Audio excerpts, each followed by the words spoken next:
Sobat Dunia Donghua, kita berjumpa kembali. Tanpa berlama-lama mari kita lanjutkan ceritanya. Selamat mendengarkan dan selamat berimajinasi. Jauh di 12 negara bagian, negara awan surgawi. Panggung awan surgawi di medan perang dinamai berdasarkan negara awan surgawi, yang merupakan inti mutlak dari 12 negara manusia. Keberadaannya sangat penting, karena, Sekte Taiyi berdiri di negara awan surgawi ini. Berkat keberadaan Sekte Taiyi, negara awan surgawi sangat aman. Di wilayah ini, tidak ada kultivator jahat yang muncul, dan bahkan suku asing yang lebih lemah pun tidak berani mengganggu wilayah ini. Ada 4 cabang Sekte Taiyi di negara awan surgawi, dan cabang timur berada di luar Istana Suci. Menjadi penjaga Lady Suelian di sini sungguh suatu kehormatan. Aku hanya tidak tahu kapan Lady Suelian akan keluar dari pengasingannya. 2 orang yang bertugas menjaga bagian depan Istana Suci mulai berdiskusi. Istana Suci adalah istana emas yang sangat besar dengan gerbang yang tertutup rapat. Mereka yang mengenal Istana Suci pasti tahu bahwa disinilah Zhang Suelian dari Sekte Taiyi mengasingkan diri selama bertahun-tahun, dan area ini tidak boleh diganggu oleh siapapun. Tapi kurasa Nona Suelian akan segera keluar. Kudengar Tetua Yi punya urusan untuk menemukan Nona Suelian, dan Nona Suelian sudah menerima kabar itu, jadi dia pasti akan segera keluar, kan? Seumur hidupku, bisa melihat wajah Lady Suelian lagi, aku akan merasa puas. Sosok yang mempesona itu, wajah yang cantik itu, sekali melihatnya, takkan pernah kulupakan. Ya, bagaimana mungkin ada wanita secantik itu di dunia? Dia seperti peri yang turun ke bumi. Di tengah perbincangan mereka, pintu istana emas terbuka sedikit sambil berderit. Kedua pengawal itu terkejut dan buru-buru berbalik untuk mendapati istana emas itu perlahan terbuka, dan seorang wanita berpakaian putih perlahan berjalan keluar. Ketika mereka melihat wanita ini, wajah kedua penjaga itu tiba-tiba berubah, dan mereka langsung berlutut, "Salam, Nyonya Suelian." "Salam, Nona Suelian." Jika Yang Chen ada di sini, dia pasti bisa mengenali siapa wanita ini. Wanita ini tak lain adalah Zhang Suelian, yang diam-diam bertunangan dengan Yang Chen. Zhang Suelian masih tampak sama, tetapi ia tampak lebih dingin daripada yang terlihat di potret. Saat itu, ia berjalan keluar dari istana emas, seolah tak melihat kedua penjaga itu, dan memandang ke kejauhan, "Kudengar Tuan sedang mencariku." "Ya, benar." Kedua penjaga itu menjawab dengan gugup. Zhang Suelian berhenti berbicara, melangkahkan kaki patmanya, dan melompat ke udara, tanpa mengetahui kemana dia terbang. Ketika ia muncul kembali, Zhang Suelian telah tiba di dunia es dan salju. Tak seorang pun tahu di mana letak daratan es dan salju ini atau bagaimana cara memasukinya. Saat Zhang Suelian memasuki tempat ini, dia segera melihat wanita lain duduk bersila di atas gunung es. Wanita ini memang sedikit menarik, tetapi karena usianya, ia tak bisa menunjukkannya terlalu banyak. Ia bersandar pada kruknya dan merasakan kedatangan Zhang Suelian, lalu berkata perlahan, "Suelian, kau baru saja keluar dari pengasingan." "Tuan, Anda memanggil saya?" Zhang Suelian bertanya dengan bibir sedikit merah dan ekspresi bingung. Orang di depannya adalah gurunya, Tetua Yi. Di tanah bersalju, Penatua Yi dengan ramah berkata, "Suelian, Yang Mulia Surgawi Abadi telah mengusulkan aliansi pernikahan lagi. Ini adalah pernikahan yang luar biasa. Sulit menemukan seorang jenius sehebat Yuan Changsheng di seluruh wilayah manusia, dan ayahnya, Yang Mulia Surgawi Abadi, adalah salah satu dari sedikit ahli tahap Mahayana di Sekte Taiyi. Jika Anda setuju, itu hanya akan bermanfaat bagi Anda di masa depan dan tidak akan ada kerugian." Mendengar ini, Zhang Suelian mengerutkan kening, "Tuan, saya tidak bisa menjanjikan pernikahan ini. Berapa kalipun Yuan Changsheng meminta ayahnya melamar, hasilnya akan tetap sama. Kenapa kau begitu keras kepala? Kau seharusnya tahu bahwa Yang Mulia Surgawi Abadi, sebagai seorang ahli tahap Mahayana, telah merendahkan harga dirinya dengan datang melamar secara langsung. Ini menunjukkan pihak lain sangat mementingkanmu. Jika kau menikah dengannya, kau tidak akan dirugikan. Kenapa kau begitu keras kepala? Meskipun aku memiliki posisi tinggi di Sekte Taiyi, menolak seorang mahakuasa seperti Yang Mulia Surgawi Abadi berulang kali sangatlah sulit. Kau mengerti?" Tetua Yi mendesah. Zhang Suelian memejamkan mata, merenung, dan akhirnya memutuskan, "Guru, jika saya telah merepotkan Anda, saya mohon maaf yang sebesar-besarnya. Saya pernah melakukan ramalan sebelumnya, dan Yuan Changsheng dan saya tidak ditakdirkan menjadi suami istri. Saya tidak punya perasaan padanya dan tidak bisa menikah dengannya. Lagi pula, saya sudah berkomitmen dengan pria lain seumur hidup, dan dia bisa muncul kapan saja. Saya mungkin tidak akan menikah dengannya, tetapi sebelum saya memastikan kabarnya, saya tidak akan ragu." "Jadi, kau benar-benar punya janji rahasia dengan seseorang?" Tetua Yi menggertakkan giginya. "Tuan, apakah Anda sudah tahu?" Zhang Suelian cukup terkejut. Secara logika, dia belum memberi tahu tuannya, dan pihak lain seharusnya tidak mengetahuinya. Tetua Yi berkata dengan getir, "Meskipun aku tidak tahu apakah itu benar atau tidak, ada orang sombong bernama Yang Chen yang mengaku diam-diam bertunangan denganmu. Tapi kekuatan anak itu sangat lemah sehingga dia hanya berada di tahap demigod, dan sekarang dia mungkin sudah musnah. Yang Chen, pupil mata Zhang Zuelian mengerut hebat. Dia cepat-cepat menghitung dan menemukan bahwa, meskipun perhitungannya sangat samar, dia setidaknya bisa mengetahui bahwa Yang Chen memang telah datang ke 12 negara. Seperti dugaanku, dia tidak mengecewakanku, gumam Zhang Zuelian dalam hati. Pada saat ini, dia agak tergerak dan percaya bahwa simbol ramalan itu benar. Dia dan Yang Chen berasal dari tempat yang sama. Datang dari daerah persemaian terpencil itu ke 12 negara saja sudah dianggap sebuah keajaiban. Namun, jika dua orang berasal dari tempat yang sama, jika bukan takdir, apa jadinya? Dibandingkan dengan apa yang disebut pernikahan sempurna dengan Yuan Changsheng, dia percaya bahwa dia dan Yang Chen benar-benar ditakdirkan untuk bersama. Zhang Zuelian, awalnya kupikir itu palsu, tapi kau benar-benar punya kontrak pernikahan dengan anak tak dikenal ini. Tetua Yi berdiri dengan marah. Anak muda tahap demigod, otakmu pasti sudah rusak untuk membuat kontrak pernikahan dengan orang seperti itu. Zhang Zuelian memejamkan matanya, Guru, tahukah Anda, 20 tahun yang lalu, beliau baru saja memulai. Saya percaya pada pilihan saya. Banyak yang maju cepat di awal. Apa latar belakang anak ini? Bagaimana dia bisa mencapai tahap pencerahan, dan bagaimana dia bisa mencapai tahap nirvana? Di sisi lain, kau adalah seorang jenius super yang berpotensi mencapai tahap kenaikan agung di masa depan. Kau tidak bisa begitu saja percaya begitu saja pada apa yang diungkapkan simbol ramalan. Dalam urusan pernikahan, selalu para guru dan tetua yang membuat keputusan. Aku ingin kau menikah dengan Yuan Changsheng, bagaimana mungkin itu menyakitimu? Apa kau tidak mau mendengarkan gurumu? Omel Tetua Yi. Guru, saya tidak menentang niat Anda, kata Zhang Zuelian dengan sungguh-sungguh. Tetua Yi memarahi, baiklah, aku akan memberimu dua pilihan. 1. Menikah dengan Yuan Changsheng, dan 2. Jangan pernah berpikir untuk menjadikanku gurumu lagi. Mendengar ucapan Penatua Yi, raut wajah Zhang Zuelian menjadi dingin, dan dia berkata dengan dingin, Guru, jika Anda benar-benar berkata demikian, maka saya hanya bisa melepaskan hubungan guru-murid ini dengan Anda. Yang Chen menanggapi masalah Taois jejak mimpi dengan sangat serius. Chen Yangqi tidak berniat menghukum Taois jejak mimpi dengan hukuman mati, mungkin karena kekuatan Taois jejak mimpi terlalu kuat. Chen Yangqi, sebagai pemimpin sekte Suandao, dapat dipahami karena tidak menghukum Taois jejak mimpi dengan hukuman mati mengingat kekuatan sekte secara keseluruhan, dan dia tidak dapat benar-benar menyalahkan pihak lain. Namun Yang Chen merasa bahwa kejahatan Taois jejak mimpi tidak sesederhana itu. Membunuhnya mungkin hanya salah satu aspek dari rencana pihak lain. Dia khawatir apakah Taois jejak mimpi telah melakukan hal-hal lain. Seperti berkolusi dengan suku alien. Kenapa dia berpikir begitu? Kuncinya ada pada Han Mei, yang berada di bawah komando Fu Biao dan berkolusi dengan suku alien pada saat yang sama. Apakah semua ini tidak ada hubungannya? Yang Chen tidak berpikir begitu. Apakah Han Mei menjadi bawahan Fu Biao hanya kebetulan? Mengenai detailnya, dia tidak bisa membicarakannya sekarang karena Han Mei sudah diserahkan ke Sekte Taiyi untuk diproses. Lagi pula, Tetua Qiangong dan Taois Fu Feng seharusnya tahu tentang ini, tetapi keduanya tidak ikut campur. Sepertinya ini masalah besar, dan tanpa bukti yang cukup, bahkan keduanya pun tidak bisa memikul tanggung jawab. Yang Chen juga mengerutkan kening tetapi segera melupakan semuanya. Wajar saja karena masalah ini tidak terlalu menguntungkan Sekte Suandao, jadi wajar saja jika mereka berdua tidak membicarakannya.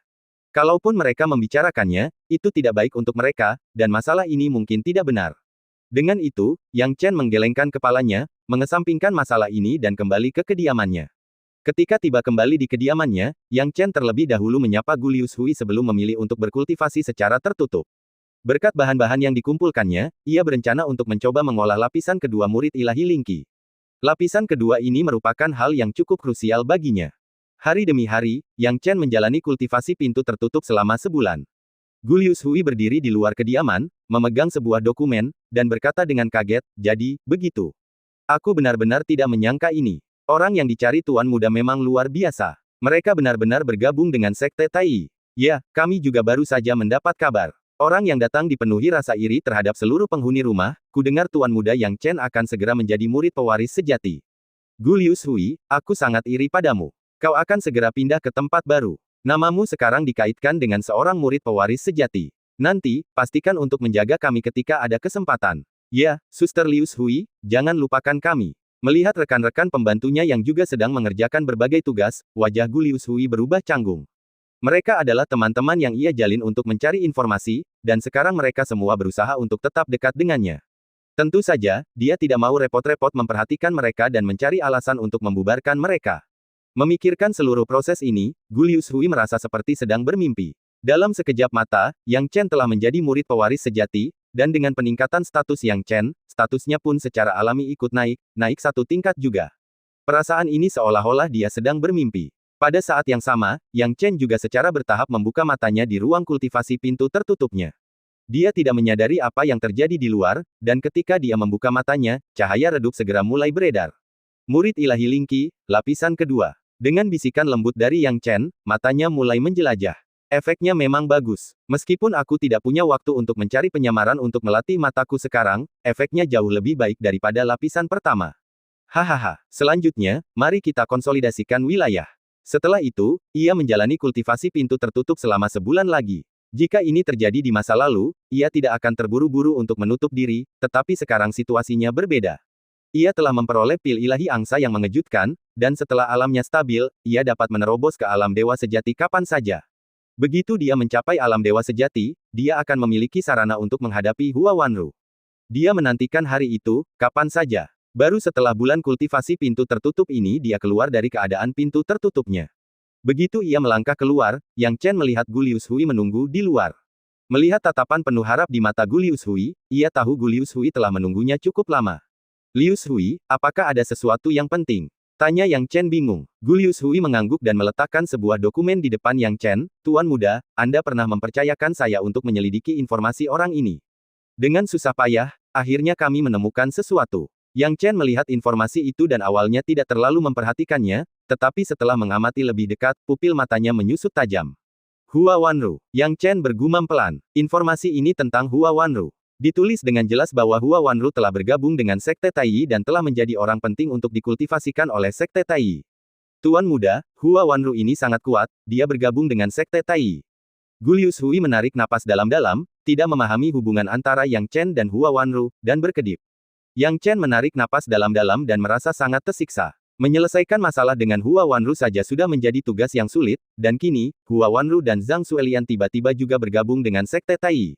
Setelah Sekte Taiyi terlibat, masalahnya menjadi lebih rumit. Yang Chen tahu bahwa mustahil untuk menyelesaikan masalah dengan Hua Wanru untuk saat ini, jadi dia hanya bisa menyimpan informasi itu dan menyelidikinya dengan saksama di masa mendatang. Terima kasih, Lius Hui, Yang Chen tersenyum. Tidak perlu formalitas, Tuan muda. Selain itu, dua tamu telah mengunjungi kediaman ini setengah bulan yang lalu.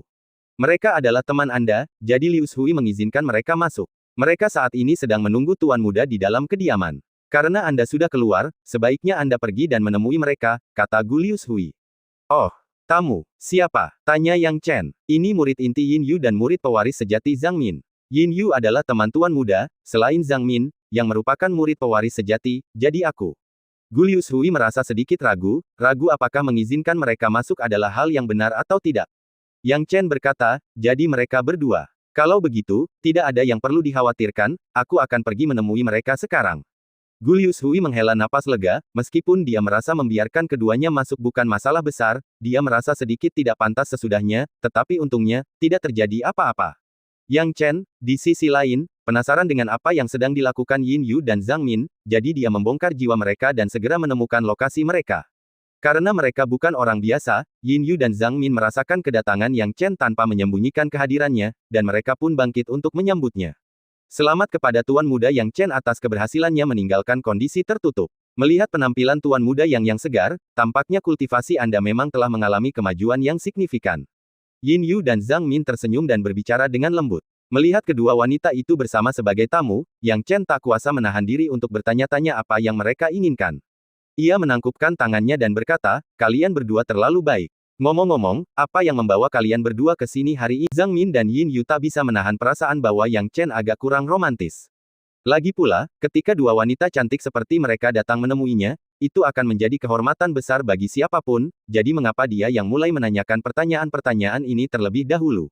Tetapi Yang Chen langsung ke pokok permasalahan, menanyakan apa masalahnya. Yin Yu tidak tahu, tetapi Zhang Min sangat jelas. Ketika Yang Chen bermain keras, dia berani menolak pernikahan pendeta Bai Xing dan Luo Yihong secara langsung. Apa yang bisa mereka bandingkan dengan Luo Yihong? Pada titik ini, ia hanya bisa berharap pada Yang Chen, dan tidak memikirkan hal lain. Melihat Yang Chen bertanya, ia langsung menjawab, Tuan Muda Yang Chen, tujuan kami datang ke sini adalah untuk mengucapkan terima kasih secara khusus. Bagaimanapun, nyawa gadis kecil ini terselamatkan, berkat bantuan Tuan Muda Yang Mendengar ini, mata Yin Yu pun berkaca-kaca, dan ia berkata dengan penuh emosi, Yang Chen, kebaikan dan kebajikanmu yang luar biasa, akan kuingat dalam hatiku. Aku tak percaya dulu aku berniat mengusirmu, tetapi tanpa diduga, kau, berkat keberuntungan, menyelamatkan Zhang Min. Bukan apa-apa, hanya uluran tangan. Nona Zhang Min dan saya adalah rekan praktisi. Menyelamatkan nyawanya adalah hal yang seharusnya saya lakukan. Ngomong-ngomong, rumah besar ini awalnya adalah tempat Anda tinggal, Nona Zhang Min. Saya tidak bermaksud menempatinya. Saya sungguh minta maaf. Nanti, saya akan mengembalikannya kepada Anda, kata Yang Chen. Zhang Min segera menggelengkan kepalanya, Tuan Muda Yang, Anda tidak perlu melakukan ini. Sekarang saya cukup nyaman tinggal bersama kakak senior Yin Yu. Anda tidak perlu lagi mengkhawatirkan urusan saya. Lagi pula, kami berdua datang ke sini hari ini karena dua alasan. Pertama, untuk berterima kasih kepada Tuan Muda Yang, dan kedua, untuk urusan lain. Oh, ada apa? Yang Chen sangat terkejut. Yin Yu menarik napas dalam-dalam, Tuan Muda Yang, apakah Anda tahu tentang medan perang setengah tubuh? Yang Chen tercengang, medan perang setengah tubuh. Aku benar-benar tidak tahu tentang ini. Apa yang terjadi? Zhang Min berkata dengan lembut, saudari senior Yin Yu, katakan saja yang sebenarnya kepada Tuan Muda Yang. Tuan Muda Yang, beginilah adanya. Kami berdua tidak tahu banyak tentang medan perang setengah tubuh ini. Sekalipun kami memberitahu Anda sekarang, itu tidak akan terlalu berarti. Yang terpenting, Anda harus bertanya kepada pemimpin sekte. Kami datang ke sini untuk menunggu Anda meninggalkan pengasingan, lalu bertemu dengan pemimpin sekte untuk membahas masalah ini secara spesifik. Yang Chen tidak mengerti, tetapi ketika dia mendengar bahwa Chen Yangqi sedang mencarinya, dia tentu saja tidak akan menunda lebih lama lagi, kalau begitu, ayo kita pergi sekarang. Tolong, Tuan Muda Yang, kata Zhang Min. Jadi, mereka bertiga langsung menuju ke Istana Surgawi. Ketika mereka tiba di Istana Surgawi, Chen Yangqi sedang bermeditasi dengan mata tertutup. Namun, ia jelas merasakan kedatangan mereka bertiga sejak awal. Saat mereka bertiga tiba di Istana Surgawi, ia perlahan membuka matanya yang cerah. Yang Chen, kamu akhirnya keluar dari retret, kata Chen Yangqi dengan tenang. Junior memberi hormat kepada pemimpin sekte, kata Yang Chen dengan hormat. Chen Yangqi berkata, kamu pasti sudah mendengar sebagian dari mereka berdua, karena aku meminta bantuanmu. Ya, mereka memberitahuku beberapa hal tentang medan perang setengah tubuh, tapi aku tidak tahu keseluruhan cerita atau niat pemimpin sekte, kata Yang Chen, tidak dapat memahaminya. Chen Yangqi menghela napas, awalnya, aku ingin kau berkultivasi dengan baik di sekte ini, lalu membicarakan hal-hal lain setelah kau mencapai alam dewa sejati. Namun, masalah telah datang. Pada akhirnya, ini masih karena kata-katamu yang sembrono dan hujatanmu terhadap Zhang Suelian. Masalah ini belum sepenuhnya terselesaikan. Apa yang terjadi? Tanya Yang Chen bingung. Chen Yangqi berkata dengan sungguh-sungguh, saya tidak tahu apa yang terjadi. Masalah ini seharusnya sudah diselesaikan, dan menurut tetua Qian Gong yang kembali, Taois Yunsang tidak lagi berniat melanjutkannya. Namun siapa sangka, setengah bulan kemudian, Taois Yunsang tampak gila, ingin datang ke Sekte Suandao untuk mencari masalah bagi Anda. Baru setelah saya meminta tetua Qian Gong untuk menyelidiki, saya mengetahui bahwa itu adalah perintah tetua Yi. Beberapa waktu yang lalu, tetua Yi menanyakan keberadaan Anda melalui transmisi suara, mengatakan bahwa Anda telah menodai kesucian muridnya dan bersumpah untuk bunuh diri. Saya tidak tahu kapan Taois Yunsang tiba di Sekte Suandao, tetapi saya telah memerintahkan tetua Qian Gong untuk berjaga-jaga. Jika seseorang dari Sekte Yunsang datang, saya harus memanggil Anda keluar meskipun Anda belum meninggalkan pengasingan. Tentu saja, meskipun orang-orang mereka belum datang, saya tetap harus bersiap untuk masalah ini. Dalam hal ini, Sekte Suandao kita tidak benar, jadi ketika mereka datang untuk mencari masalah, saya akan meminta Anda untuk datang. Kalian menyusahkan, tidak ada yang bisa kami lakukan untuk melindungi kalian. Yang Chen tidak menyangka pengaruh Zhang Suelian begitu besar, dan Taois Yunsang itu terus mengoceh dan ingin membunuhnya. Dia tidak tahu perubahan seperti apa yang telah terjadi, dan dengan sungguh-sungguh bertanya, ada apa dengan Tetua Yi? Penatua Yi adalah salah satu dari sedikit orang yang bertanggung jawab atas Sekte Taiyi saat ini. Dapat dikatakan bahwa selain beberapa ahli tahap Mahayana di alam manusia, Sekte Taiyi adalah seperti yang dia katakan. Zhang Min tahu bahwa Yang Chen sedang dalam masalah, tetapi dia tetap menjelaskan dengan tulus. Yang Chen menepuk dahinya sendiri. Dia tidak pernah menyangka kalau hanya beberapa patah kata saja dia sudah menyebabkan masalah besar seperti ini. Namun, dia tidak akan pernah mundur dari perselingkuhannya dengan Zhang Suelian. Namun, kekuatannya saat ini tidak cukup, dan dia tidak akan pamer lagi dengan naif, jadi dia berkata, begitu, pemimpin sekte, saya ceroboh dalam hal itu. Lupakan saja, karena sudah keluar, aku tidak akan menyalahkanmu. Namun, untuk berjaga-jaga, aku khawatir kau tidak bisa tinggal di Sekte Suandao lebih lama lagi, kata Chen Yangqi. Apakah pemimpin sekte ingin aku pergi ke medan perang demigod itu? Tanya Yang Chen bingung. Ya, sejauh menyangkut situasi saat ini, tempat terbaik untukmu adalah medan perang setengah tubuh. Jika medan perang yang kau tuju masih di Feng Yangzhu, itu tidak menjamin bahwa Taois Yunsang tidak akan gigih, karena perintah tetua Yi sangat penting, dan dia tidak akan berpura-pura tidak tahu. Jadi aku hanya bisa mengatur agar kau pergi ke negara bagian dan medan perang lain di mana tidak ada pengaruh sekte Tai. Namun, setiap medan perang memiliki pengaruh sekte Tai, dan satu-satunya yang dapat melindungimu adalah medan perang setengah dewa di negara bagian Baixing, kata Chen Yangqi. Pada titik ini, Yang Chen tak kuasa menahan rasa syukurnya. Bagaimanapun Chen Yangqi, setidaknya ia berusaha menyelamatkan hidupnya sendiri. Untuk apa dia bergabung dengan sekte itu? Bukankah untuk rasa aman ini? Dia tahu betul betapa lemahnya seseorang di bidang ini. Karena Chen Yangqi bersedia membantunya, dia pasti akan membalas budi di masa depan. Saat pikirannya berpacu di benaknya, Yang Chen tak dapat menahan diri untuk bertanya, lalu, tempat seperti apa medan perang setengah tubuh ini? Ini medan perang khusus untuk mereka yang berada di bawah alam dewa sejati. Chen Yangqi berkata dengan serius, di area itu, para ahli tingkat dewa sejati tidak diizinkan masuk. Kenapa? Yang Chen membelalakan matanya. Chen Yangqi berkata, lingkungan geografis di sana sangat keras, dan tidak dapat menahan kehancuran yang disebabkan oleh kekuatan ilahi para ahli di atas alam dewa sejati. Setelah hancur, sejumlah besar bencana surgawi dan bencana bumi akan berjatuhan, yang pada akhirnya menghancurkan tidak hanya medan perang tetapi juga area di luar medan perang. Namun, medan perang itu adalah pintu masuk utama bagi kami dan suku alien, jadi tidak dapat diabaikan. Oleh karena itu, kami telah menandatangani perjanjian dengan suku alien di wilayah tersebut bahwa hanya para ahli di bawah alam dewa sejati yang dapat bergabung ke medan perang, dan perjanjian tersebut akan segera dibatalkan jika para ahli di atas alam dewa sejati masuk. Pada saat itu, jika sejumlah besar ahli tingkat dewa sejati mendatangkan malapetaka di medan perang, saya khawatir bencana surgawi dan bencana bumi akan cukup untuk menghancurkan negara Baixing. Sangat mengerikan, Yang Chen menarik napas dalam-dalam. Jangan khawatir, baik ras manusia kita maupun suku alien tidak cukup bodoh untuk mencoba menantang bencana surgawi. Kalau tidak, itu tidak akan menguntungkan kedua belah pihak, kata Chen Yangqi. Yang Chen mengangguk, jadi, pemimpin sekte bermaksud agar aku bersembunyi di medan perang ini. Chen Yangqi menghela napas, tepat sekali. Meskipun ada orang-orang dari sekte Tai di medan perang setengah tubuh ini, dan kebanyakan dari mereka mungkin merepotkanmu karena Zhang Suelian, itu masih lebih baik daripada diganggu oleh para dewa sejati dan Taois kuat di tempat lain. Selain itu, medan perang ini terletak di negara bagian Baixing, bukan di Feng Yangzhu, jadi Taois Yunsang tidak akan pergi terlalu jauh dari medan perangnya sendiri.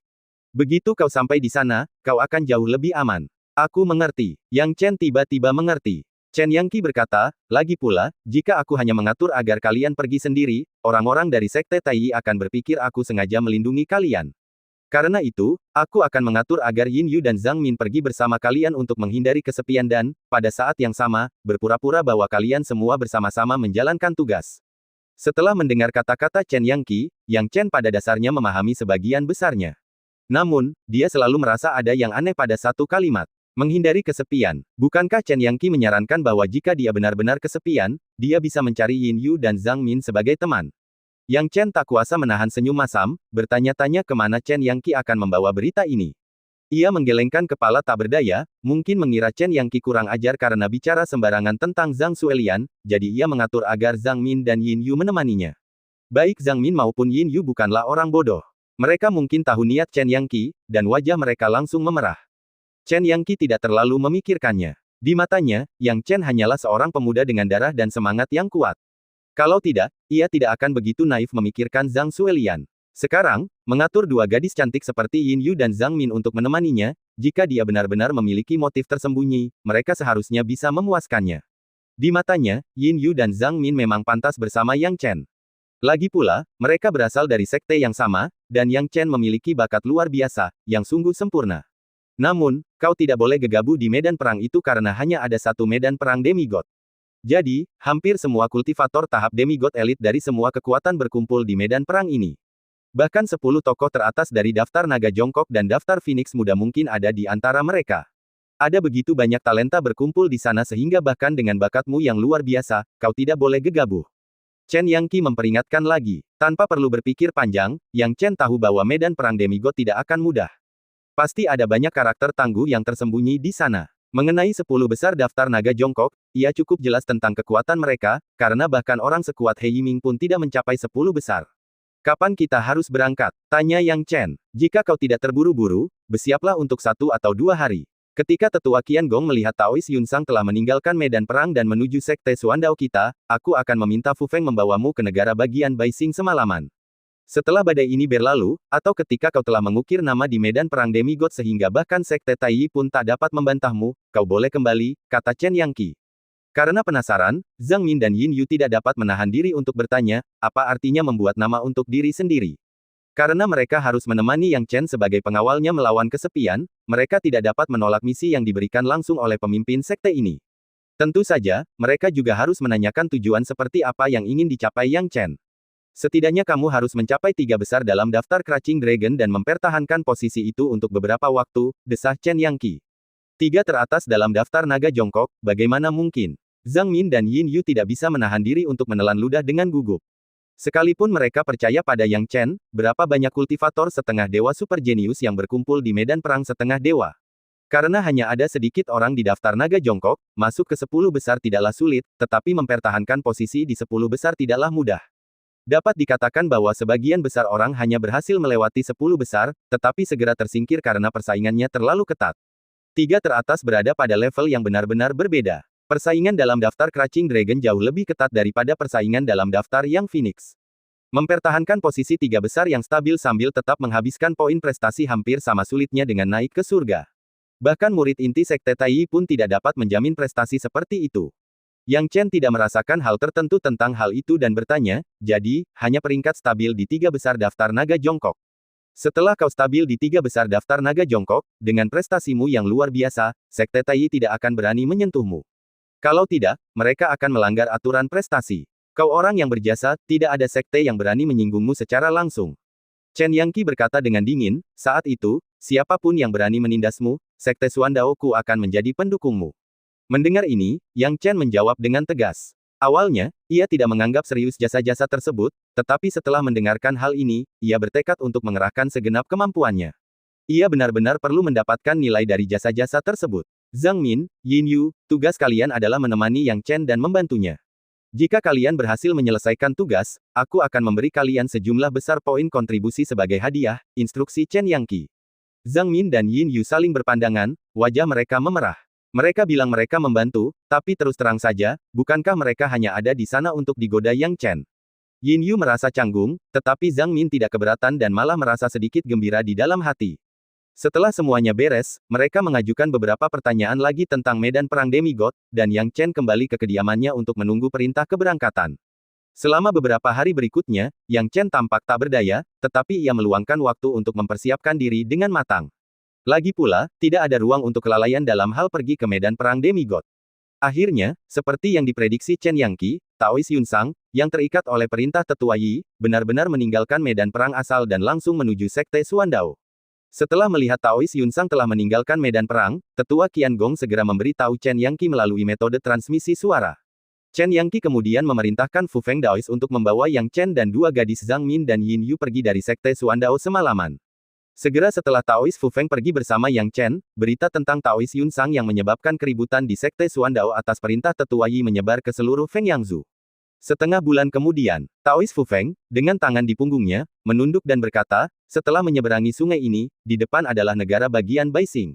Negara bagian Baixing ini adalah wilayah gerbang Qingyu. Kau seharusnya tahu itu, kan, Yang Chen? Yang Chen tentu saja tahu karena nama pendeta Tao Bintang Putih diambil dari nama negara Baixing itu sendiri.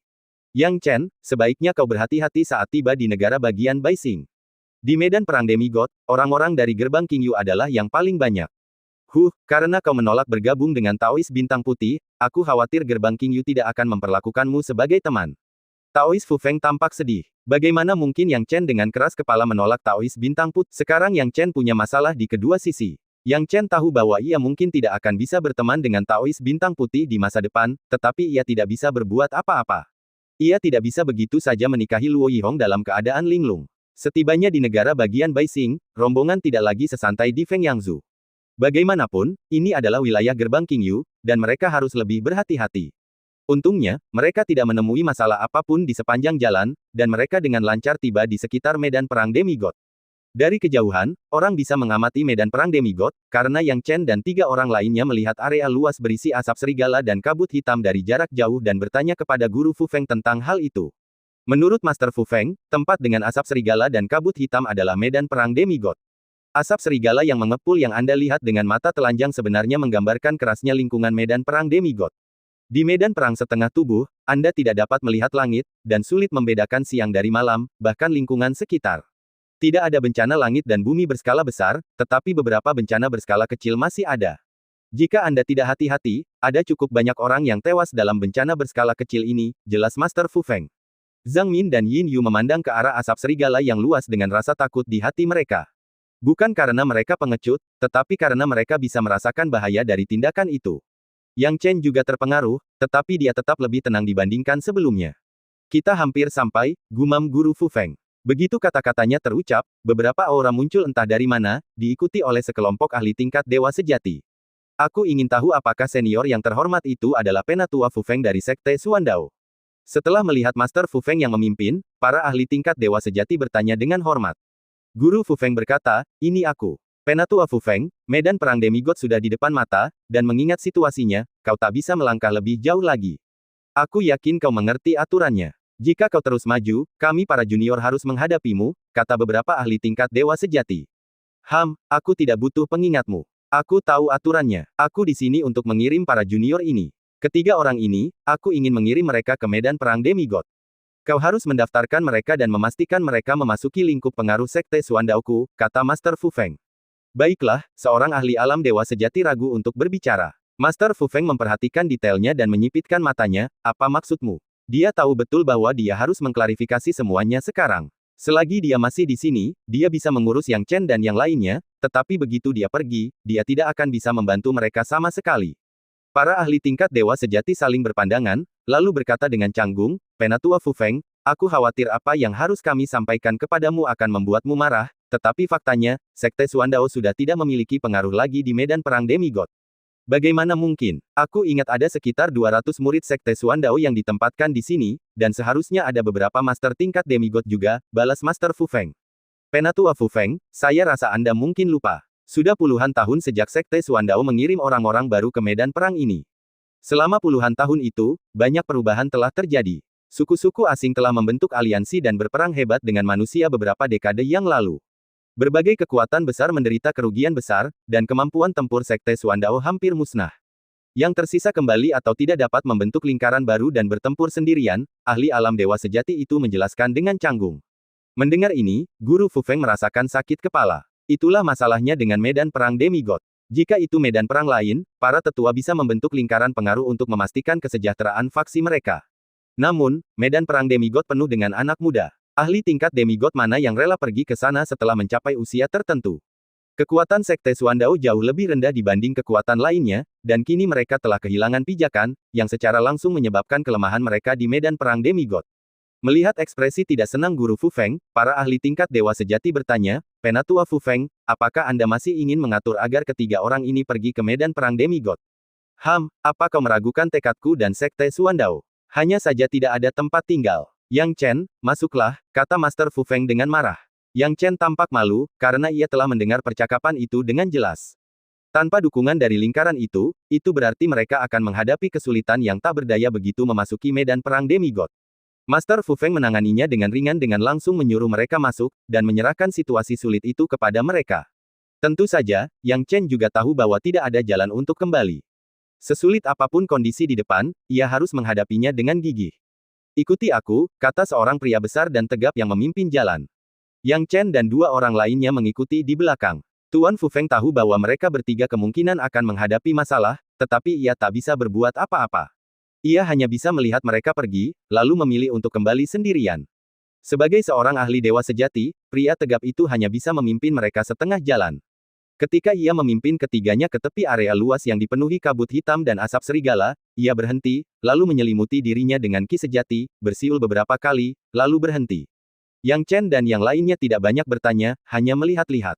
Meskipun sebagian besar kabut hitam dan asap serigala berada di langit, masih banyak di tanah, hanya saja tidak sepadat langit. Setiap sekitar 10 zang, penglihatan mereka terhalang, dan mereka tidak bisa melihat terlalu jauh. Inilah saatnya untuk menguji murid ilahi Lingki miliknya. Mereka datang, kata Yang Chen, saat sekelompok orang muncul dari kabut hitam. Tim ini keluar dari kabut hitam, semuanya berada di tahap demigod, mengenakan pakaian yang berbeda-beda. Yang Chen, dengan pengalamannya yang kaya, dapat melihat bahwa ada orang-orang dari Sekte Taiyi, Pulau Bintang Luo, dan Gerbang Qingyu. Ini tim penegak hukum medan perang demigod. Kalian akan mengikuti mereka. Setelah nama kalian tercatat, kalian bebas bergerak, kata ahli demigod yang tegap itu. Ikut kami, kata kapten tim penegak hukum itu, tatapannya tak goyah saat menatap Yang Chen, namun berbinar saat melihat Zhang Min dan Yin Yu. Lagi pula, medan perang demigod adalah tempat para pria bertarung demi ketenaran dan kekayaan. Apakah ada wanita yang mau datang ke sini? Yang Chen menyadari hal ini, tetapi tidak berkata apa-apa. Ia malah bertanya, saya menghargai bantuan Anda. Bolehkah saya tahu nama Anda? Saya Gao Jie dari Pulau Bintang Luo. Pria di depan berkata perlahan, saya kapten tim penegak hukum ini. Bolehkah saya tahu nama kedua wanita itu? Meskipun menjawab pertanyaan Yang Chen, Gao Jie tidak memperhatikan niat Yang Chen. Sebaliknya, ia menyebarkan energinya, sengaja memamerkan kekuatan tahap demigodnya seolah-olah untuk pamer, dan mulai berbicara dengan Zhang Min dan Yin Yu. Wajah Yin Yu dan Zhang Min menunjukkan rasa jijik, tetapi karena sopan santun, mereka tidak banyak bicara. Namun, Gao Jie terus-menerus mengoceh, mengganggu mereka, nona-nona, medan perang demigod sangat kacau, dan suku-suku asing bisa saja masuk setiap hari. Demi keselamatan kalian, kurasa lebih baik kalian berdua tetap bersama tim penegakan hukum kami. Bahkan orang bodoh pun akan menyadari motif tersembunyi Gao Jie. Zhang Min juga bukan orang yang mudah ditaklukkan. Ia terbiasa menilai orang dari penampilannya, dan ia bisa dengan mudah melihat bahwa Gao Jie tak tertandingi oleh Yang Chen. Dia sama sekali tidak tertarik pada Gao Jie dan berkata, terima kasih atas kebaikanmu, tapi kami datang bersama adik junior kami hari ini. Tentu saja, kami akan ikut kemanapun dia pergi. Oh, adik laki-laki yang kamu sebutkan, apakah ini? Gao Jie mengganti topik. Yang Chen mengangkat alisnya. Gao Jie benar-benar tidak peduli dengan reputasinya.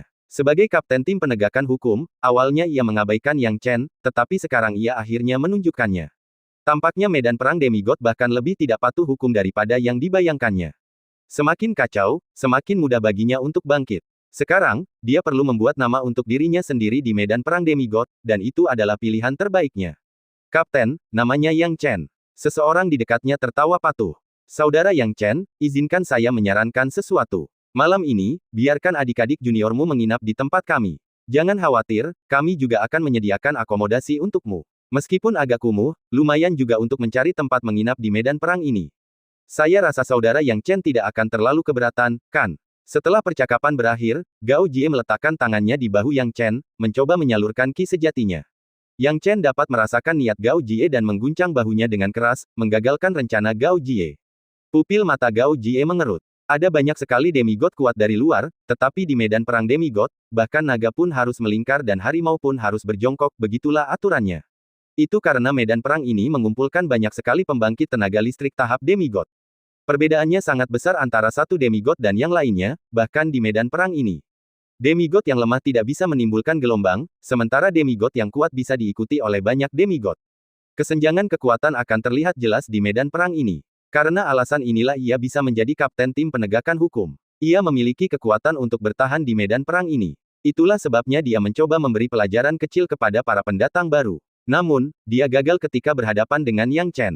Yang Chen berkata dengan tenang, maaf, tapi kakak senior Zhang Min dan Yin Yu punya hubungan baik denganku. Kapten Gao Jie, kau tidak perlu khawatir soal akomodasi kami. Wajah Gao Jie berubah dingin, saudara Yang Chen, izinkan saya mengingatkan Anda bahwa medan perang ini sangat kacau. Mencari tempat tinggal tidaklah semudah itu. Kami akan menanganinya, kata Yang Chen. Gao Jie mencibir, nak, kau benar-benar tidak tahu diri. Saat aku mengundangmu, kau berani menolak. Kukatakan padamu, setuju atau tidak, kau harus mematuhiku di medan perang ini. Bahkan jika seseorang mati, tidak ada seorang pun di luar yang akan tahu. Zhang Min dan Yin Yu terkejut. Mereka masih meremehkan kekacauan di medan perang. Tampaknya tanpa cukup banyak pembangkit tenaga alam dewa sejati untuk menjaga ketertiban, medan perang demigod sangat kacau, dengan orang-orang yang saling menyerang sesamanya secara berkala. Mereka berdua berharap Yang Chen akan sedikit tenang karena wajar bagi seseorang seusianya untuk bersikap impulsif. Kekhawatiran mereka menjadi kenyataan, ketika Yang Chen berkata dengan dingin, bagaimana jika aku tidak mendengarkan Kapten Gao Jie? Nak, kau benar-benar tidak tahu betapa luasnya alam semesta. Gao Jie mencibir, mengira Yang Chen hanyalah pendatang baru yang berani. Ia melangkah maju dan melayangkan pukulan, membentuk sosok singa emas yang meraung ke arah Yang Chen. Yang Chen bahkan tidak melirik sedikit pun, hanya menepuk telapak tangannya dengan keras, dan dalam sekejap api biru pucat keluar. Aduh! Gao Jie membungkuk dan jatuh ke tanah, memegangi dadanya yang sakit. Kapten, ada apa denganmu? Semua anggota tim penegakan hukum ketakutan. Serang dia, teriak Gao Jie. Para anggota tim ragu-ragu sejenak, lalu melancarkan serangan, mencoba menangkap Yang Chen. Yang Chen tetap tenang, terus menjentikkan tangannya, melepaskan api biru pucat dalam jumlah besar. Api hantu Netherworld berkelap-kelip, melahap beberapa anggota tim dalam sekejap mata. Harus diakui, api hantu Netherworld adalah kemampuan yang hebat. Bahkan Gao Jie pun tak mampu menahannya, apalagi anggota tim ini. Diiringi teriakan, para anggota tim itu jatuh ke tanah satu demi satu, benar-benar kalah. Pada titik ini, Gao Jie sudah agak pulih, tetapi dia masih sangat lemah karena siksaan api hantu sehingga dia hanya bisa menatap Yang Chen dengan takut, tidak mampu membayangkan kekuatan pendatang baru itu. Tadi, kau bilang kalaupun ada yang mati di medan perang, tak seorang pun di luar akan tahu, kan? Yang Chen menatap Gao Jie dengan dingin. Zhang Min dan Yin Yu keduanya terkesiap saat melihat metode Yang Chen. Zhang Min, kau benar-benar tidak berbohong padaku. Yin Yu awalnya berpikir bahwa Zhang Min mungkin melebih-lebihkan Yang Chen, tetapi sekarang tampaknya kata-kata Zhang Min sepenuhnya benar. Kekuatan Yang Chen benar-benar menakutkan. Zhang Min menatap Yang Chen dalam-dalam, kakak senior, aku tidak akan berbohong padamu. Gao Jie memang pantas mendapatkan ini. Namun, bisa juga disimpulkan bahwa kekacauan di medan perang ini mungkin lebih parah dari yang kita duga. Jika hanya kau dan aku di sini, aku akan sedikit takut. Zhang Min belum pernah merasakan hal ini sebelumnya karena ia orang yang sangat percaya diri. Namun, kekacauan di medan perang ini membuatnya merasa gelisah. Untungnya, dengan Yang Chen di sisinya, kegelisahannya agak memudar. Melihat Gao Jie sekarang, kesombongannya telah lenyap sepenuhnya. Ia menangis dan berlutut di tanah, berteriak, saudara Yang Chen, aku baru saja menyinggungmu. Aku benar-benar tidak mengenali Gunung Tai. Tolong ampuni aku tidak akan pernah berani memprovokasimu lagi. Kau ingin aku mengampunimu? Tanya Yang Chen dingin. Kau pikir aku, Yang Chen, orang yang bisa kau ganggu sesuka hatimu? Gao Jie menelan ludah dengan gugup, tahu bahwa Yang Chen berniat menyelamatkannya, tetapi kemungkinan besar akan menuntutnya dengan sangat besar. Ia semakin ketakutan, tetapi tetap berkata, saudara Yang Chen, apa yang kau inginkan, katakan saja padaku. Suara dingin Yang Chen menjawab, saya belum memutuskan, tapi saya punya beberapa pertanyaan. Jika Anda bersedia menjawabnya dengan jujur, saya mungkin akan mempertimbangkan untuk mengampuni nyawa Anda. Mendengar Yang Chen mengatakan itu, Gao Jie langsung merasa penuh harapan dan dengan gugup berkata, saudara Yang Chen, tanyakan saja apapun yang kamu inginkan, selama aku tahu jawabannya, aku tidak akan menyembunyikannya. Jika memungkinkan, Yang Chen tidak ingin mengampuni nyawa Gao Jie. Orang-orang seperti ini adalah sampah, dan membiarkan mereka hidup hanya akan membawa bencana bagi dunia. Namun, mengingat dia baru di sini dan tidak punya koneksi, dia tidak tahu apa-apa tentang medan perang demigod. Gao Jie sepertinya orang lokal di sini, jadi tidak salah untuk meminta informasi padanya. Sekarang dia langsung bertanya, sepertinya medan perang demigod sangat kacau. Bahkan orang-orang dari pihak yang sama yang saling bertarung bukan masalah besar, kan? Kalau begitu, pasti ada banyak konflik internal di medan perang demigod setiap hari. Tentu saja, ada konflik internal setiap hari, kata Gao Jie dengan canggung. Bagaimana mungkin? Jika ada konflik internal setiap hari, apa yang akan terjadi jika suku asing menyerang? Tanya Zhang Min. Yang Chen juga ingin menanyakan pertanyaan ini, apa yang harus dilakukan jika suku asing menyerang? Gao Jie tersenyum getir, awalnya, kami khawatir tentang hal-hal ini, jadi kami menahan diri selama konflik internal. Baru kemudian kami menyadari bahwa medan perang alien sama seperti kami, dengan konflik yang konstan setiap hari. Hal ini menyebabkan sangat sedikit gesekan antara kedua belah pihak, hanya sesekali terjadi pertempuran simbolis. Atau beberapa orang tidak sabar untuk mendapatkan poin merit dan mencari masalah. Tidak sabar untuk mendapatkan poin merit. Apa maksudmu? Tanya Yang Chen. Sebenarnya, sesekali, baik suku alien maupun manusia akan bertempur sengit, yang merupakan waktu terbaik untuk meraih poin merit. Hampir semua demigod menunggu saat ini, jika tidak, tak ada gunanya datang ke medan perang demigod. Namun, beberapa demigod yang kuat tidak sabar dan ingin meraih hasil cepat. Mereka menyusup ke wilayah suku alien dan membantai mereka, lalu kembali untuk menukar poin merit. Hal ini cukup sering terjadi, dengan kasus yang terjadi hampir setiap hari. Tentu saja, ada juga jumlah kematian yang signifikan, Gao Jie mendesah. Membantai suku alien, mengambil risiko sebesar itu, mereka tidak mungkin bisa membunuh banyak orang, apalagi apakah mereka bisa kembali atau tidak. Kalaupun mereka kembali, beberapa mayat alien yang mereka dapatkan tidak bisa ditukar dengan banyak poin merit. Siapa yang berani mengambil risiko sebodoh itu? Yang Chen bingung. Saudara Yang Chen, kau tidak tahu. Membunuh orang-orang suku alien biasa memang tidak ada gunanya. Tapi medan perang ini berbeda dari yang lain dan memiliki aturan yang unik, kata Gao Jie sambil tersenyum menyanjung. Aturan eksplisit apa? Yang Chen terkejut. Gao Jie dengan cepat menjelaskan, di medan perang ini, totalnya ada 4 Raja Surgawi, 12 Iblis Bumi, 24 Jenderal Perang, dan 100 elit. Yang Chen semakin bingung. Apa itu 4 Raja Surgawi dan 12 Iblis Bumi? 4 Raja Surgawi dan 12 Iblis Bumi tidak hanya berada di wilayah alien, tetapi juga di seluruh medan perang demigod. Mereka adalah gabungan wilayah manusia kita dan wilayah alien selama bertahun-tahun, kata Gao Jie. Oh, menarik sekali, Yang Chen tersenyum. Gao Jie menyeka keringat di dahinya, ya, kalau kamu memburu alien level elit, kamu bisa mendapatkan 5.000 poin merit. Kalau kamu membunuh alien level Jenderal Perang, kamu dapat 10.000. Kalau kamu membunuh alien level Iblis Bumi, kamu dapat 30.000. Sedangkan untuk alien level Raja Surgawi, kamu dapat lebih banyak lagi, setidaknya mulai dari 100.000. Mungkinkah ada perbedaan? Yang Chen bertanya dengan rasa ingin tahu. Tergantung hadiah yang ditawarkan. Hampir sesekali, Sekte Tai akan menaikkan hadiah berdasarkan pencapaian 4 Raja Alien untuk mendorong para jenius manusia membunuh alien setingkat Raja Surgawi ini dan meningkatkan moral. Misalnya, Raja Alien terkuat saat ini, Bayun Tianwang, jika terbunuh, bisa mendapatkan hingga 300.000 poin merit. Gao Jie menarik napas dalam-dalam, tampak penuh kerinduan. 300.000, Yang Chen dan Zhang Min sama-sama terkejut. Itu cukup banyak. 3 Raja Surgawi lainnya juga lumayan. Kalau terbunuh, kau bisa mendapatkan 200.000 poin merit atau bahkan lebih, kata Gao Jie canggung. Namun, selama bertahun-tahun, tak seorang pun mampu menggoyahkan 4 Raja Alien. Bahkan 4 Raja Surgawi manusia kita pun berada dalam situasi yang sama, sering kali melawan 4 Raja Alien, tetapi kebanyakan dalam posisi yang kurang menguntungkan. 4 Raja Surgawi manusia, gumam Yang Chen dalam hati. Benar, dia baru saja mendengar pihak lain menyebutkan bahwa ada juga 4 Raja Surgawi manusia dan 12 Iblis Bumi. Jadi sepertinya, ada juga beberapa suku alien yang datang ke medan perang kita, pada dasarnya bertujuan untuk memburu para master tingkat Iblis Bumi dan Jenderal Perang, tanya Yang Chen. Ya, ini juga alasan konflik internal yang serius di kedua belah pihak. Hampir setiap hari, ada alien yang menyamar dan membuat masalah. Sekalipun mereka tidak ingin membuat kekacauan, mereka tidak bisa menahannya, kata Gao Jie dengan canggung. Yang Chen merasa medan perang semakin menarik. Tak heran jika banyak yang bilang medan perang demigod adalah surga untuk mendapatkan poin merit.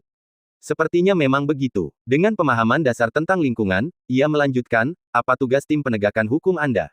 Dan apakah kalian semua di tim penegakan hukum sama lemahnya dengan kalian?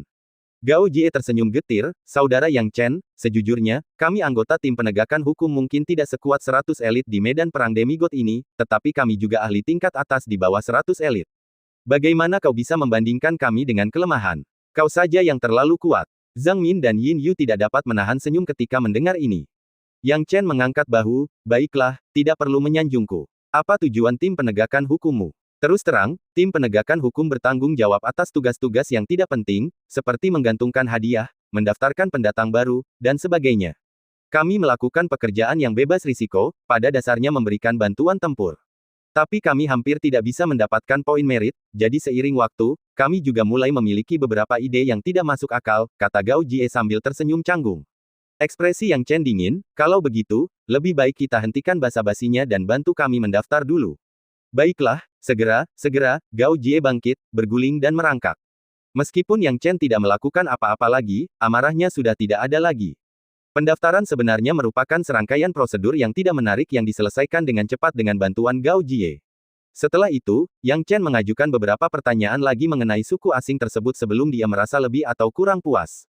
Suku-suku alien di medan perang demigod ini bukan hanya satu jenis, melainkan beberapa. Di antaranya adalah klan Raja Laut, klan Api Bumi, klan Teng Yue, dan klan Binatang Raksasa. Dia tidak terlalu peduli dengan suku-suku lain, tetapi jika menyangkut klan Binatang Raksasa, Yang Chen agak tertarik. Itu karena Raja Klan Binatang Raksasa telah membunuh pemilik tombak Dewa Pembantaian sebelumnya di masa lalu. Ia telah berjanji kepada tombak Dewa Pembantai bahwa suatu hari nanti, jika ia memiliki kekuatan, ia akan membalaskan dendam mantan tuannya. Ia tidak menyangka akan berhadapan dengan klan Binatang Raksasa secepat ini. Mengenai karakteristik dan kekuatan setiap klan, dia menuliskan semuanya. Tepat ketika dia hendak melepaskan Gao Jie tiba-tiba bertanya kepada mereka bertiga dengan rasa ingin tahu, apakah kalian dari Sekte Suandao? Ya, ada apa? Yang Chen menjawab dengan acuh tak acuh. Mendengar Yang Chen mengatakan ini, Gao Jie terkekeh, baiklah, kalau begitu kalian bertiga seharusnya tahu bahwa Sekte Suandao sudah diusir dari medan perang ini, kan? Aku sarankan kalian untuk tidak mendekati atau mencoba menyentuh bekas wilayah Sekte Suandao. Karena apa? Yang Chen menyipitkan matanya. Karena ada iblis 12 bumi yang tinggal di sana, kata Gao Jie. Begitu suaranya jatuh, dia diam-diam melirik Yang Chen. Yang Chen dapat dengan mudah melihat permainan pikiran kecil Gao Jie. Dia tahu betul apa yang Gao Jie coba lakukan. Pihak lain bertanya apakah mereka dari Sekte Suandao dan menyebutkan bahwa sekte tersebut telah diusir dari medan perang untuk memprovokasinya. Iblis 12 bumi. Orang-orang kuat memiliki kesombongan, dan kekuatannya membuatnya tak mudah menyerah. Mengetahui bahwa 12 iblis bumi menduduki wilayah Sekte Suandao sebelumnya, dia pasti akan pergi dan bersaing dengannya. Mungkin inilah yang ingin dilihat Gao Jie. Gao Jie tampak tunduk padanya, tetapi sebenarnya, ia masih membencinya dan berencana menggunakannya untuk memprovokasi 12 iblis bumi, untuk membunuh dengan pisau pinjaman. Yang Chen merasa ini lucu. Awalnya, ia berencana untuk mengampuni Gao Jie, tetapi karena Gao Jie sudah sangat ingin mati, ia pun menurutinya. Namun sebelum itu, dia ingin melihat orang seperti apa iblis 12 bumi itu. Pertama, untuk mengetahui posisinya di medan perang ini, dan kedua, sebagai murid Sekte Suandao, adalah tugasnya untuk merebut kembali wilayah sebelumnya. Zhang Min mengirimkan pesan suara, Yang Chen, Gao Jie punya niat buruk. Hati-hati dengannya. Aku tahu. Yang Chen tersenyum tipis dan, tanpa menghiraukan pengingat Zhang Min, berkata, Gao Jie, aku cukup penasaran. Bagaimana kalau kau pimpin jalan dan bawa aku menemui 12 iblis bumi? Tidak masalah, aku akan dengan senang hati. Mata Gao Jie berbinar, tak menyangka Yang Chen akan begitu mudah terpikat. Dia pikir Yang Chen pastilah seorang yang pemberani tetapi tidak bijaksana, jika tidak, dia tidak akan membawa dua gadis ke medan perang ini. Nanti, dia akan menunjukkan kekuatannya. Berani menindasnya. Mereka pasti sudah mengambil hati beruang dan empedu macan tutul. Meski begitu, di permukaan, Gao Jie bersikap sopan dan patuh, memimpin jalan di depan, tanpa menyebut betapa baiknya perilakunya. Yang Chen dan dua orang lainnya tahu bahwa Gao Jie memiliki niat tersembunyi, tetapi Zhang Min dan Yin Yu lebih khawatir, sementara Yang Chen lebih mengantisipasi. Kapten Gao, saya telah melihat Kapten Gao. Kapten Gao, ini, banyak orang di sepanjang jalan yang mengenal Gao Jie dan menyapanya. Sikap Gao Jie terhadap semua orang masih sama, mendominasi dan arogan, dan tidak berubah. Hal ini membuat Yang Chen diam-diam berspekulasi bahwa latar belakang Gao Jie pasti luar biasa, jika tidak, dengan kekuatannya, tim penegakan hukum yang lemah tidak akan membiarkan hal ini terjadi. Mungkin kekuatan di belakangnya adalah 12 iblis bumi. Memikirkan hal ini, Yang Chen tersenyum di sudut mulutnya. Sekitar setengah jam kemudian, di bawah bimbingan Gao Jie, Yang Chen tiba di sebuah istana besar. Tulisan, Suandao, masih terlihat jelas di atas istana, namun tidak terhapus melainkan diganti menjadi, Chenglin. Dengan sebuah pikiran, tempat itu menjadi istana Chenglin. Gao Jie, apa maksudmu? Dua penjaga di pintu masuk menunjuk Gao Jie. Yang Chen melirik para penjaga, dan ia tak bisa berkata ia tak terkejut. Karena kedua penjaga ini sebenarnya berada di tahap demigod. Medan perang demigod benar-benar merupakan surga bagi tahap demigod, demikian pula, tahap demigod menjadi hampir tidak berharga. Sebagai dewa, beberapa di antaranya adalah 12 iblis bumi, sementara yang lain adalah penjaga gerbang, dengan perbedaan kekuatan yang sangat besar. Gao Jie memohon kepada para penjaga, tetapi Yang Chen tidak tahu apa yang ia sampaikan kepada mereka. Akhirnya, para penjaga menatapnya dengan aneh dan membiarkan mereka lewat. Saat Gao Jie memasuki istana, dia langsung menghela napas lega. Begitu memasuki istana Chenglin, Yang Chen merasakan beberapa aura dan melihat puluhan orang di dalam istana. Kebanyakan dari mereka adalah demigod, hanya sedikit yang berada di tahap integrasi dan tahap Jinzun. Mereka yang berada di bawah tahap setengah dewa tampak melakukan pekerjaan serabutan. Gao Jie, apa maksudmu? Tiba-tiba, seorang pria jangkung yang duduk di kursi utama meraung. Kakak Cheng, kau harus membelaku. Gao Jie buru-buru menghampiri Chenglin, takut Yang Chen akan membalas dendam padanya, dan berteriak, Kakak Cheng, para pendatang baru ini baru saja menghinaku tanpa peduli reputasimu. Mereka bahkan menghinamu, Kakak Cheng, meremehkan kekuatanmu. Sekarang mereka ingin merebut kembali istana ini atas nama murid-murid Sekte Suandao. Kau harus memberi mereka pelajaran. Omong kosong, Gao Jie, kau benar-benar punya niat buruk. Kata Yin Yu dingin. Yang Chen melambaikan tangannya, memberi isyarat kepada kedua wanita itu untuk tidak berbicara.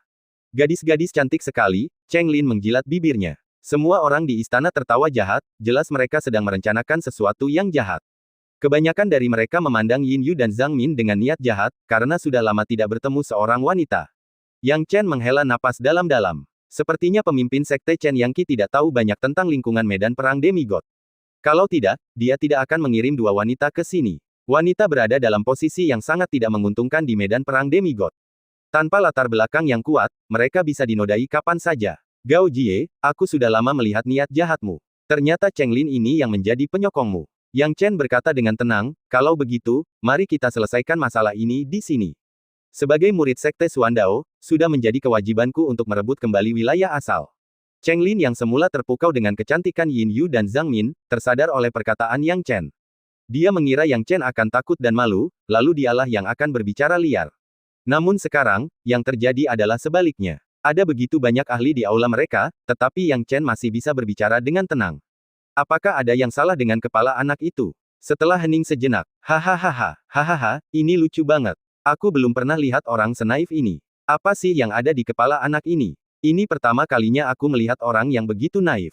Setelah tertawa terbahak-bahak, Cheng Lin menatap Yang Chen dengan dingin, nak, demi membuatku tertawa sekian lama, aku akan membiarkanmu tetap utuh.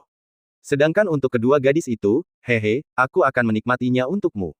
Jangan khawatir, aku akan membiarkan saudara-saudaraku merawat mereka dengan baik. Ketika percakapan berakhir, Cheng Lin langsung menyerang dengan telapak tangan. Saat telapak tangan itu dieksekusi, Yang Chen melihat sekilas asal-usulnya dan segera mengidentifikasi sumbernya. Jadi, itu seseorang dari gerbang King Yu.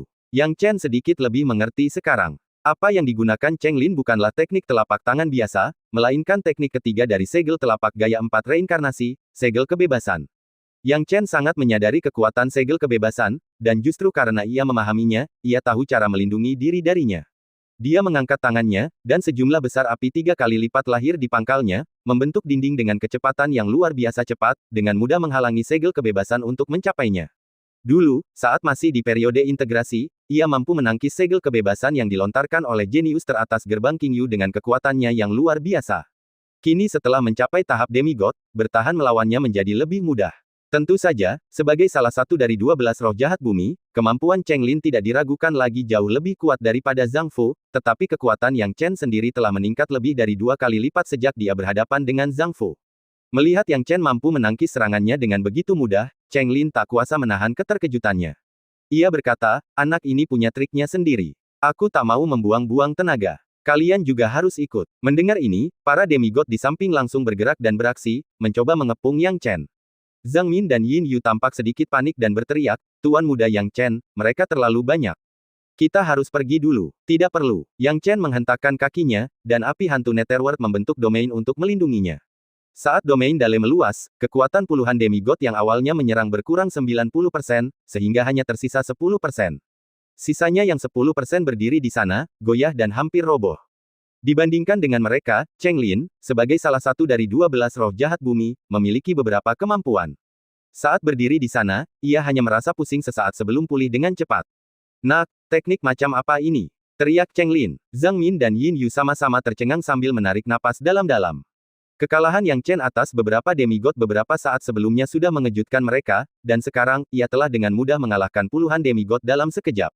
Kemampuan seperti itu membuat mereka tercengang dan tidak percaya. Gao Jie juga merasa sedikit panik, takut dukungannya juga akan gagal. Ia memperingatkan, Saudara Cheng, hati-hati. Teknik anak ini sepertinya menyasar jiwa.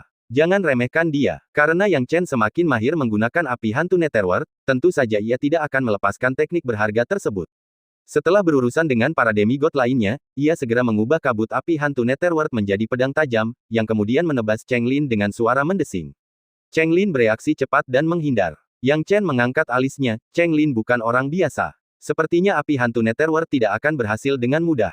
Lagi pula, api hantu Netherworld tidak sebanyak api rangkap 3, yang bisa dipanggil dalam jumlah besar. Karena api itu telah membentuk domain, melepaskannya 2 atau 3 kali lagi akan membuat api di tubuhnya terasa tak tertahankan lagi, mengancam untuk memadamkannya. Melihat api hantu Netherworld Yang Chen telah mencapai batasnya, Cheng Lin langsung menggunakan tekniknya, sosoknya tiba-tiba menjadi seringan angin, membuatnya sulit untuk menangkap gerakannya. Langkah meluncur angin. Yang Chen mengenali teknik itu sekilas. Tempat ini tidak seperti arena, ruang yang luas memungkinkan langkah meluncur angin menunjukkan keunggulannya. Cheng Lin memperhatikan Yang Chen mengerutkan kening dan mencibir dingin, nak, lihat bagaimana aku memperlakukanmu. Sambil berbicara, dia memukul telapak tangan lainnya, masih segel kebebasan, tetapi kali ini jauh lebih canggih daripada teknik Zhang Fu. Namun, saat ini, Yang Chen tampak berubah, dengan mudah menghindari serangan itu, lalu meraih ke tempat yang tampak kosong. Ia segera melepaskan teknik Dewa Petir, dan dengan suara berderak, cahaya listrik menyelimuti Cheng Lin, diikuti teriakannya. Bagaimana mungkin? Saat Cheng Lin tersadar, dia sudah sepenuhnya terikat oleh Yang Chen. Detik berikutnya, Yang Chen kembali menggunakan api hantu Netherworld. Dalam sekejap, api itu menembus tubuh Cheng Lin, lalu sebuah gunung ungu jatuh dari langit, menekan Cheng Lin di bawahnya. Urutan ini dijalankan dengan lancar, tanpa penundaan. Kini, di seluruh aula besar, hanya Gao Jie yang tidak terluka, sedangkan pasukan Cheng Lin yang lain tidak sadarkan diri akibat kerusakan jiwa atau tidak bisa bergerak. Selain itu, Cheng Lin sendiri sekarang sedang ditekan oleh gunung ungu dari peta kehancuran gunung dan sungai, dan dengan pukulan berat tambahan dari rantai kunci Dewa Petir, dia tidak punya cara untuk membebaskan diri. Zhang Min dan Yin Yu sama-sama gembira, namun makin lama makin sulit memahami Yang Chen. Dia dengan mudah mengalahkan sosok tingkat 12 roh jahat bumi. Secara logika, bahkan jika dia berhasil mengalahkan Cheng Lin, itu pasti akan memakan waktu. Namun, Cheng Lin tampaknya terlalu percaya diri dengan langkah melompat anginnya, berpikir bahwa Yang Chen tidak akan bisa mengejarnya. Yang tidak disadari Cheng Lin adalah bahwa teknik gerakannya secara praktis bersifat bunuh diri jika digunakan di depan Yang Chen. Di hadapan murid ilahi Lingqi miliknya, teknik gerakan apapun sama saja dengan mimpi orang bodoh. Menangkap Cheng Lin adalah hal yang mudah. Namun, Cheng Lin tidak tahu hal ini, dan ia terlalu percaya pada langkah melompat anginnya. Ia tidak menyadari teknik mengikat Yang Chen yang menunggu kesempatan dalam kegelapan, itulah sebabnya ia ditekan begitu cepat bahkan sebelum setengah dari kekuatannya dilepaskan. Cheng Lin kini merasa amat terhina, tetapi Gao Jie bahkan lebih ketakutan. Gao Jie awalnya berencana bagaimana menggunakan Cheng Lin untuk menghadapi Yang Chen, tetapi adegan ini telah memupuskan semua harapannya. Kau, Yang Chen. Gao Jie merasakan hawa dingin menjalar di punggungnya. Dia takut. Baru pada saat inilah dia benar-benar mulai merasa takut. Sejak awal, bahkan ketika dia dijatuhkan oleh Yang Chen, dia tidak terlalu takut, karena dia tahu dia mempunyai dukungan dan pertolongan. Dia yakin jika Yang Chen berani menyentuhnya, para pendukungnya akan menghancurkan Yang Chen dan mencekiknya. Tetapi baru sekarang dia menyadari betapa bodohnya pikirannya. Dia terlalu meremehkan Yang Chen. Dukungannya yang penuh kesombongan hancur begitu mudah di hadapan Yang Chen, dan kini setelah kehilangan dukungannya, wajar saja jika dia merasa takut. Gao Jie, beraninya kau menyakitiku. Cheng Lin sangat marah, dia telah menjalani kehidupan yang nyaman di istana Cheng Lin, tetapi Gao Jie telah mendatangkan kekacauan padanya.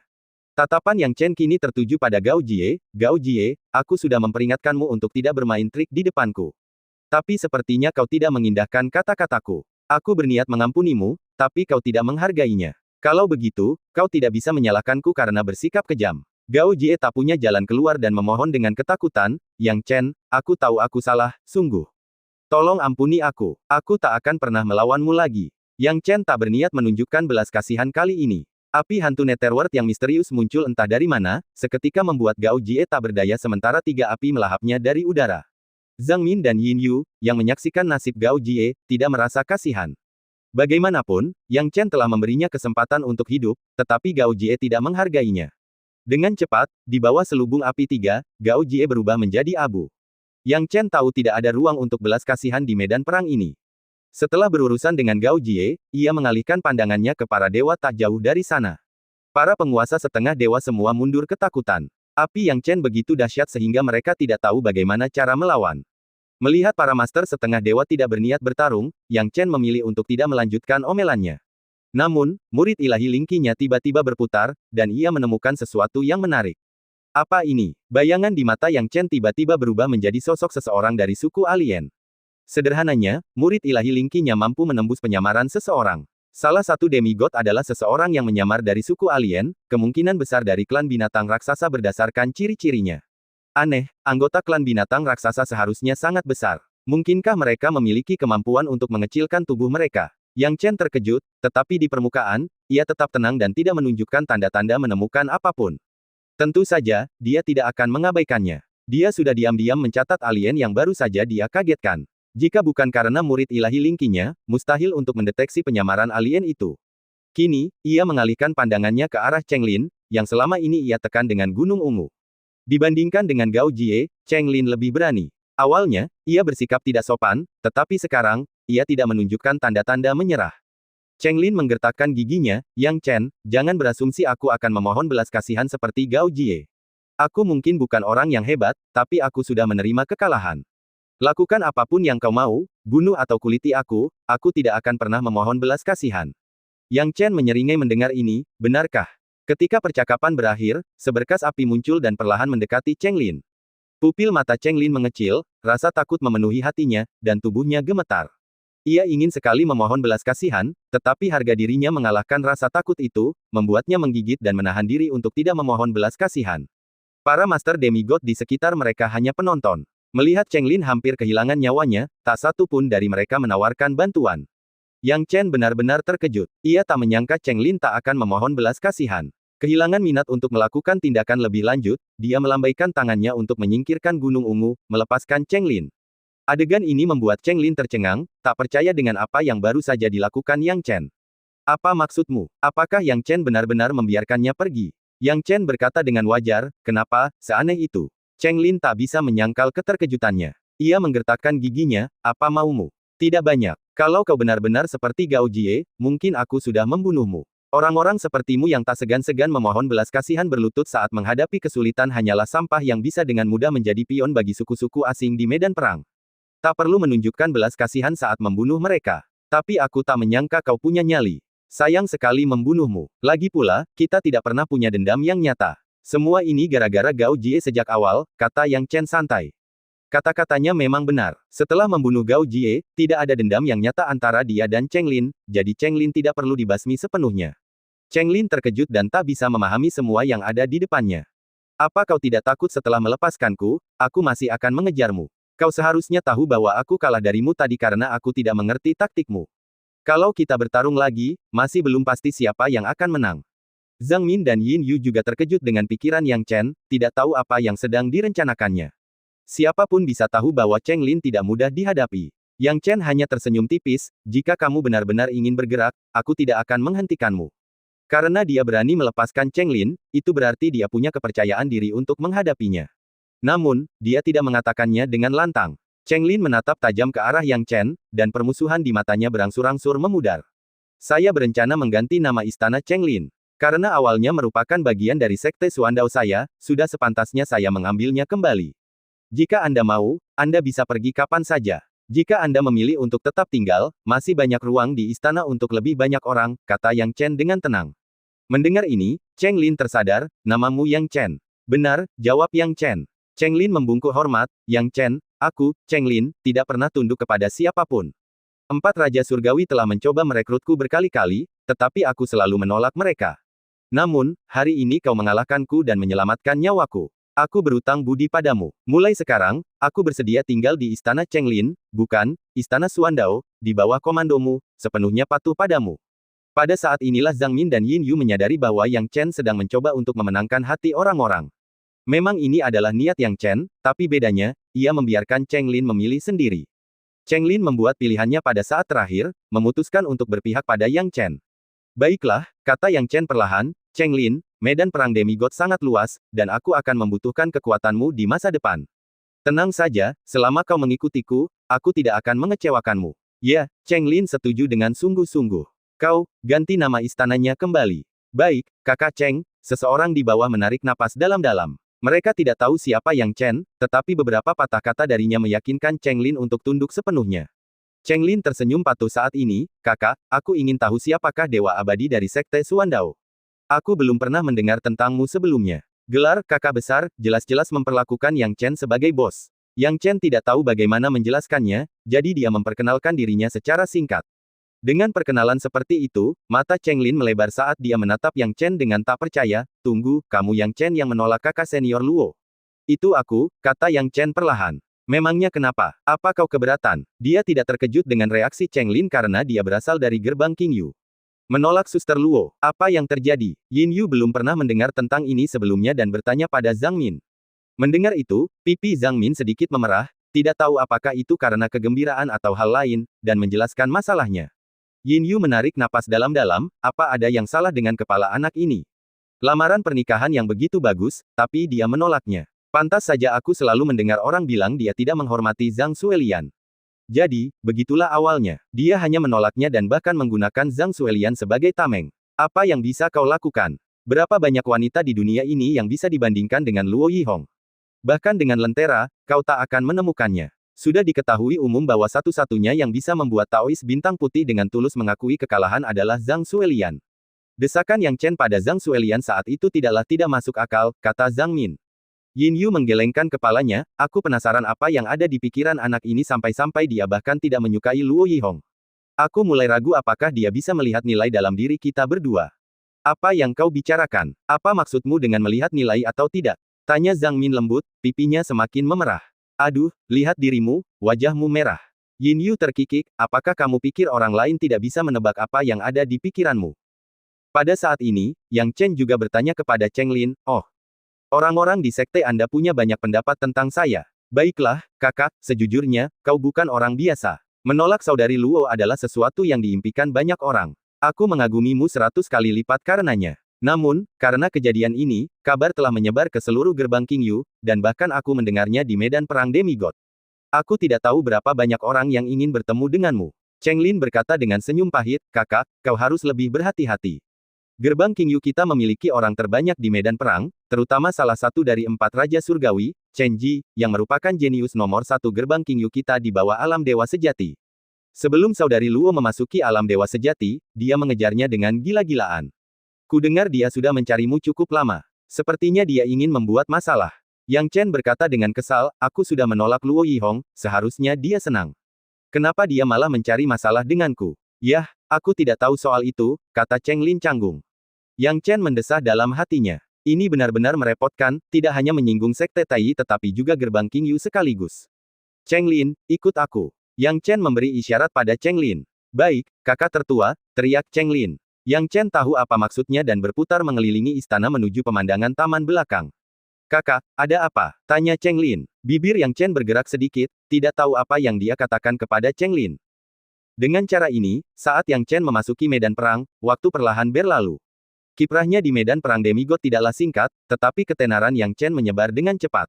Kuncinya adalah pertempuran yang melibatkan Cheng Lin, salah satu dari 12 iblis bumi, yang membuat reputasi Yang Chen sulit untuk tidak menyebar. Saat ini, Yang Chen telah dinilai oleh dunia luar sebagai salah satu dari 12 iblis bumi baru, dan beberapa bahkan mengira dia memiliki kekuatan bertarung hampir setara dengan salah satu dari 4 Raja Surgawi. Karena itu, bahkan para petinggi di level 4 Raja Surgawi pun segera memperhatikan Yang Chen. Cheng Lin ini, aku sudah mencoba merekrutnya beberapa kali, tapi dia menolakku. Sekarang dia malah direkrut dengan mudah oleh seseorang bernama Yang Chen. Apa yang anak ini coba lakukan? Ini jelas menamparkan wajahku. Di medan perang demigod, di Aula Wenhua, seorang pria kekar berjanggut berteriak dengan marah. Saudara Zuo Xiao, kurasa kita harus pergi dan memberitahu Cheng Lin dan Yang Chen tentang kekuatan kita. Kumpulkan saja mereka berdua, lalu pergi dan buat masalah bagi 4 Raja Surgawi lainnya. Benar, Cheng Lin ini benar-benar tidak menghargai kebaikan. Apa dia tidak tahu kalau 3 dari 12 iblis bumi itu milik kita? Sementara itu, di medan perang demigod, di Gua Bulan Dingin, benteng gerbang King Yu. Di dalam gua ini, semua orang terdiam, menatap tajam ke arah orang di puncak, menunggunya berbicara. Mereka tidak berani berbicara sembarangan, dan alasannya adalah karena orang di puncak itu adalah raja mereka.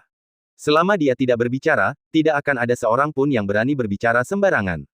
Dia adalah petarung terkuat di gerbang King Yu saat ini, salah satu dari 4 Raja Surgawi, Chen Ji. Chen Ji adalah pria yang sangat tampan dan anggun. Matanya terpejam saat itu, dan setelah jeda yang lama, akhirnya ia berkata, apakah dia akhirnya datang? Dia tidak mengecewakanku. Dia berani menolak Suster Luo. Aku harus bertemu pria. Memutar kamera lagi, kita menemukan diri kita di benteng Sekte Tai, Istana Zhen Huang. Istana Zhen Huang, yang terletak di belakang medan perang demigod, berfungsi sebagai benteng bagi Sekte Tai dan memiliki kekuatan tempur terkuat. Istana ini merupakan rumah bagi banyak sekali pembangkit tenaga demigod. Mengatakan bahwa orang kuat seperti awan di sini tidaklah berlebihan. Di antara mereka, bahkan ada puluhan hundred elit, serta 5 pembangkit tenaga listrik tingkat Earthfin. Akan tetapi, semua itu tidak ada apa-apanya dibandingkan dengan pemuda di puncak Istana Zhen Huang. Pria ini terlihat cukup muda, tetapi kecerahan di matanya sangat mempesona, membuat orang ingin mengikutinya secara impulsif. Dia adalah yang kedua dalam daftar naga berjongkok, salah satu dari 4 Raja Surgawi, murid inti Sekte Tai, Murong Feng. Kakak, apa yang harus kita lakukan? Kita sudah diberitahu secara khusus dari atas bahwa jika orang yang tidak menghormati Bibi Suelian benar-benar datang ke medan perang demigod, kita harus membunuhnya. Haruskah kita pergi dan menyingkirkan anak ini sekarang juga? Yang Chen ini benar-benar berani, beraninya tidak menghormati Bibi Suelian. Murong Feng menggosok alisnya, apalagi yang bisa kita lakukan? Kita harus menemukan cara untuk membunuh bocah yang ini. Karena ini perintah tetua Yi, kita tidak punya alasan untuk menolak. Petik 2. Tapi kalau kita cari masalah sama bocah yang itu sekarang, apa yang akan kita lakukan sama pihak Feng Xiaotian? Dia orang yang tangguh, diakui sebagai jenius nomor satu di alam dewa sejati. Kalau kita urus dia, pasti bakal repot banget, apalagi urus Yang Chen juga.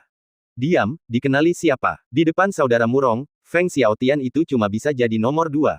Tegur seseorang di sekitar. Dengan wajah dingin, Murong Feng berkata, cukup, tidak perlu menyanjungku.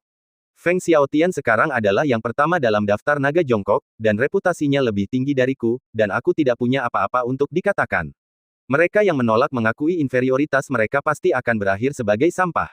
Tidak perlu khawatir tentang pihak Feng Xiaotian, selama kita tidak membuatnya repot, dia tidak akan mengganggu kita. Dari segi jumlah orang, dia masih kurang. Mari kita singkirkan Yang Chen dulu, memuaskan tetua Yi lebih penting daripada apapun. Kakak, kamu berpandangan jauh ke depan. Mari kita urus Yang Chen ini dulu. Cheng Lin menjawab dengan canggung, tentu saja, aku tidak berani berpendapat tentangmu, kakak. Tapi aku khawatir ada banyak orang di gerbang kita yang mungkin berpendapat tentangmu.